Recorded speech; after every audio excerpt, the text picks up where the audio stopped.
SkillsUSA National Championships 2013 coverage brought to you by Axalta, Auto Explore, a Solera company, Hertz, there's Hertz and there's not exactly, SATA, 3M Collision Repair Solutions, Parts Trader, iCar, Spaneezy, Verifax.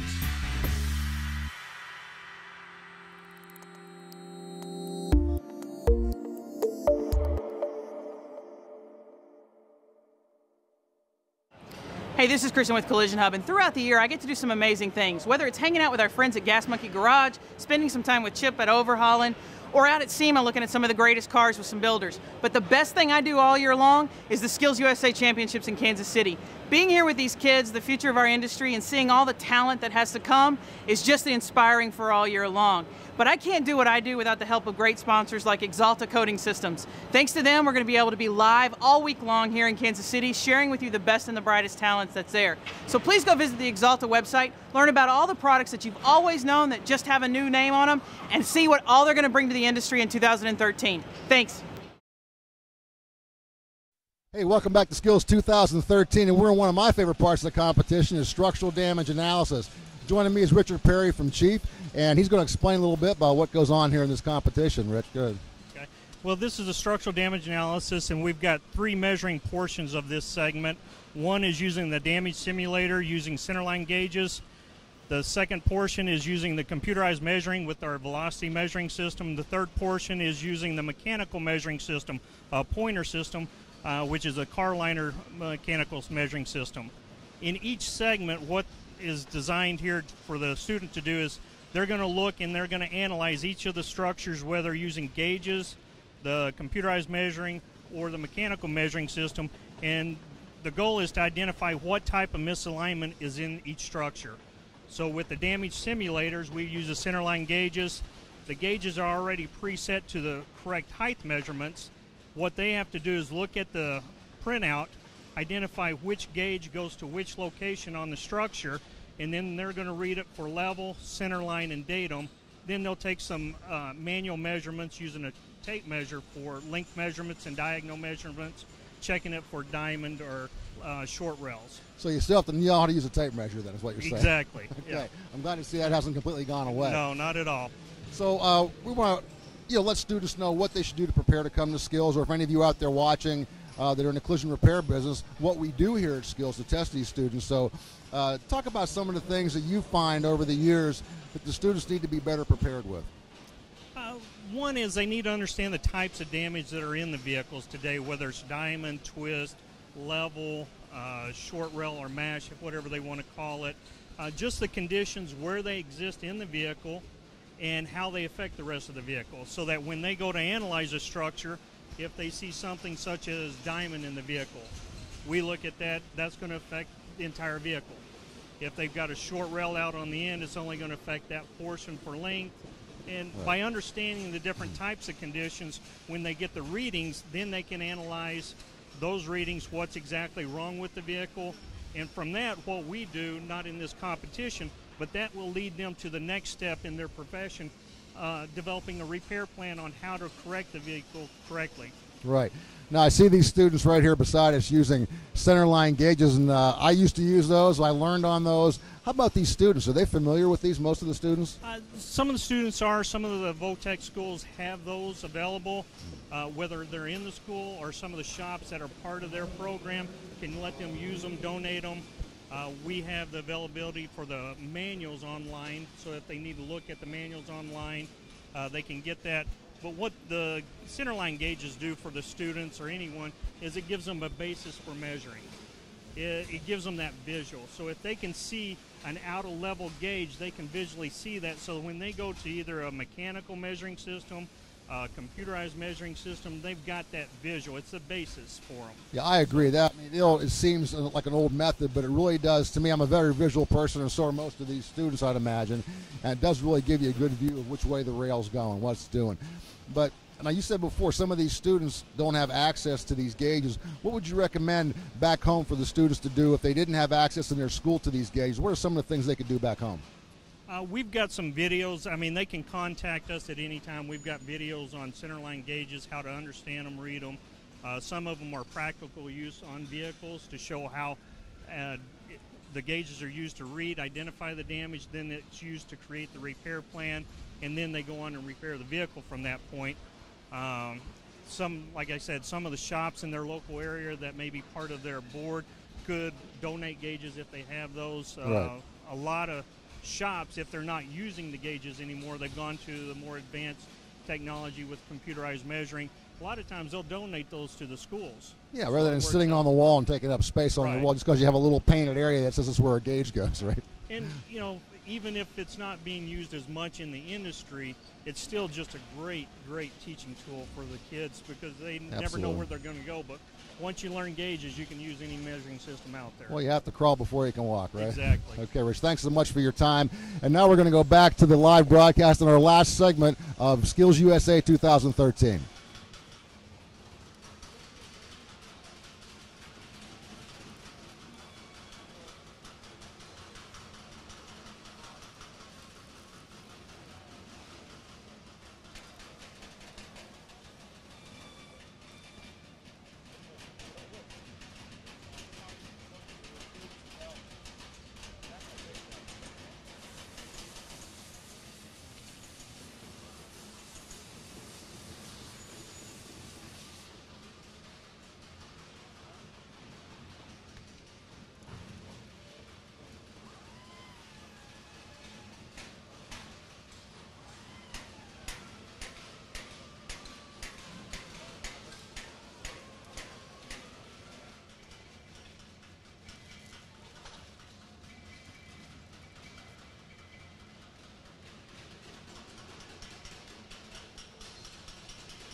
I'm Roger Cada, and welcome to the 2013 Skills USA Collision Repair Competition. Now in this area we're going to talk about plastic repairs, and it's really an important area when you consider that the rise of plastics being used in today's cars really is going to challenge the technician to know what they're doing. In this portion of the competition, the technician is going to be challenged with the repair of a cut. It's going to require a backing pad, but primarily before that even begins, you want to make sure you clean the part correctly. Then you apply the backing patch, then you come to the front. Now one of the challenges with this type of repair is to make sure you follow the directions that are required by the manufacturer of the repair product, meaning how you sand it, how you taper it, and how you prep it for that plastic. Once that's been put in place, you put your filler in place, sanding is going to be critical, making sure that you don't over sand it, don't sand it too soon. And when it's all said and done, you have a durable plastic repair. Now this can be applied to mounting tabs or other parts of the plastic cover, but it is a very successful outcome since it's already been in the repair industry for a number of years now. The contestants will do a fantastic job and prep it for paint.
Welcome to the 2013 SkillsUSA Collision Repair Technology Refinishing area of the competition. Now in this area of the competition, the technicians or the contestants will be asked to take the refinishing process from start to finish in the areas of feather prime and block. They will take it through masking, and they're using all kinds of masking skills to get a very successful outcome. They will also take it and prep new panels. They will be involved in mixing paint, tinting paint, and then taking that paint and applying it to the parts in the spray booth behind me. They will be wearing all proper necessary safety devices, safety equipment, respirators, and so on to get a very successful outcome so they can be the best skilled technicians that you're going to need when you take these folks on back home.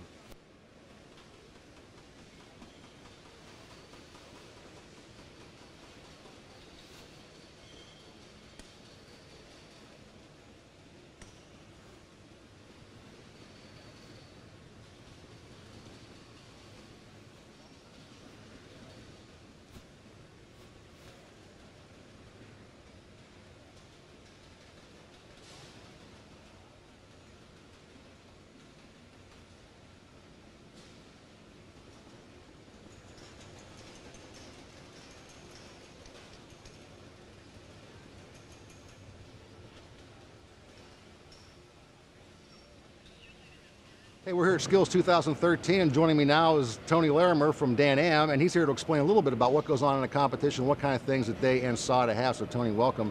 I notice this is all new this year. Yeah, this is all brand new. For years we've been working off of tabletops, trying to sand panels, and it just didn't look to the professional grade we wanted it to look at the national level. So some of the engineers at AkzoNobel borrowed us one of their guys to do up some plans. Nice.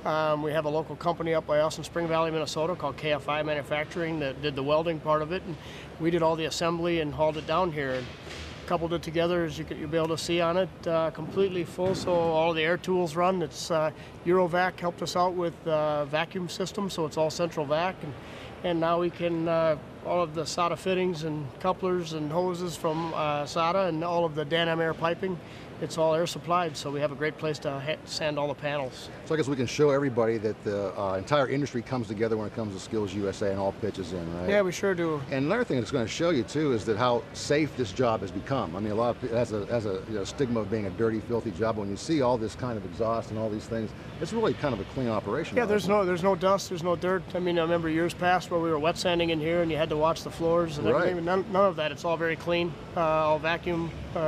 Very clean, right down to everything we do in the booth is all air supplied respirators, and it's all a downdraft booth that evacuates everything. So what else is new? Well, we've got quite a few new things this year. We're spraying waterborne, both waterborne base coat and waterborne primer. We're lucky to have 4 paint companies here, from PPG to AkzoNobel to Sherwin-Williams and now Axalta, working with us, so they provide the products. So it's the latest, so everybody's spraying what the latest trends are, latest products. So what about the competitors? Some of them probably aren't used to shooting water, are they? Or they've been indoctrinated into that now? They've been indoctrinated, and over the last couple of years, last year we did waterborne base. This year we incorporated the primer in as well, and so they've been told, and it's been in their curriculum now for the past couple of years, and so they really do have access at all state levels to water. Some of them may not spray it in their shops every day, but in those cases they had the availability from their local distribution to help them get trained on it.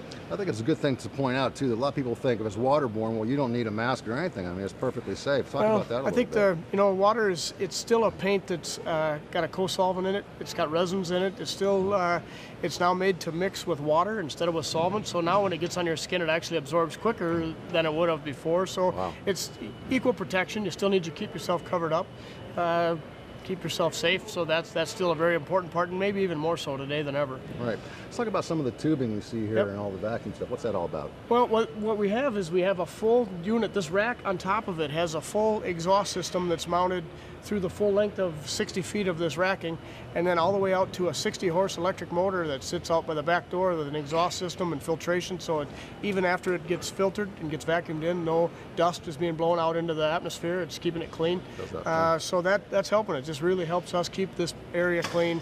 When the students are doing their repairs, the contestants are doing their repairs, there's no extra debris to have to clean up. It really makes makes for a professional job. Good. What else you have here this year? Anything? Well, there's a lot of new stuff. We've got everything from disposable cups to, I mean, in our skills competition, we're divided in, I guess you'd call it, in automotive refinish and collision repair. So there's two separate segments where years past it was a mixture. So now we can concentrate over here on color tinting and blending, concentrate on how to do spot repairs, how to prime and how to feather edge and get ready for paint. And we let the collision side concentrate on fixing the sheet metal, on doing the structural repairs, on doing things like that. So everybody is here. They're doing demos on how to mask a car correctly or having to be tested on that. So all of that is in. So the whole industry has stepped up to make sure it's a great competition that covers every facet of what we'd be doing in the body shop. I like how you have the sun guns over there for the test on the match. And that's a really important thing is match, because a lot of people think, will the color ever match? You have to have an answer for that, right? Right. So they've got, and they're being thoroughly tested, certainly in two different environments, one with color tinting and blending, and then also in just some color identification stuff to find out what they know. I mean, it really tests our skills.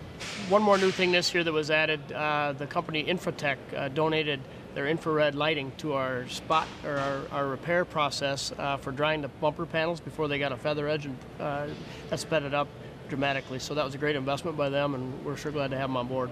Good deal. Well, thanks a lot for your time, Tony. If you ever get a chance to come out to Skills USA, you got to come see this Refinish area. It's really amazing, because Tony here with Dan Am and Sada are really stepping up the game here and getting all the equipment the kids need to do a really good job. All right. Thank you very much. Appreciate you spending some time with us. Thank you.